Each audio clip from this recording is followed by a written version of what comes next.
7 სექტემბერს ბრიუსელის ქუჩებში პალესტინის მხარდამჭერი დემონსტრაცია გაიმართა. ათასობით მოქალაქე გამოვიდა ღაზაში მიმდინარე ომის დასრულების მოთხოვნით. ისრაელსა და ჰამას შორის მოლაპარაკებები კვლავ ვერ შედგა. პრემიერ-მინისტრმა ბენიამინ ნეთანიაჰუმ კი პირობა დადო, რომ გაგრძელდება სამხედრო ოპერაცია ქალაქ ღაზაში. აქციის მონაწილეთა ნაწილი წითელ სამოსში იყო გამოწყობილი, წითელი ბანერები ეჭირათ. აქციის ორგანიზატორები აცხადებდნენ, რომ ეს იყო სიმბოლური აქტი, რათა ისრაელისა და მისი მხარდამჭერებისთვის წითელი ბარათი ეჩვენებინათ.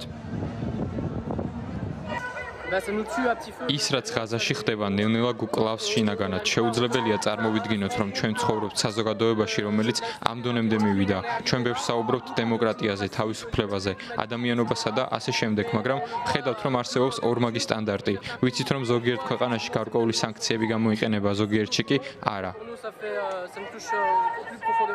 ორგანიზატორების განცხადებით, მსვლელობაში 110,000 მომიტინგე მონაწილეობდა. ბრიუსელის პოლიციის ცნობით კი საპროტესტო დემონსტრაციაში 70,000 ადამიანი ჩაერთო.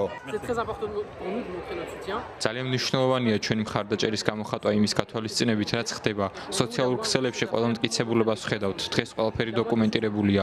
აუცილებელია, რომ ყველამ თავისი წვლილი შეიტანოს ამ პროცესში. დღეს სულ მცირე რაც შეგვიძლია გავაკეთოთ, არის ის, რომ გამოვნახოთ დრო და მსვლელობაზე მაინც მივიდეთ.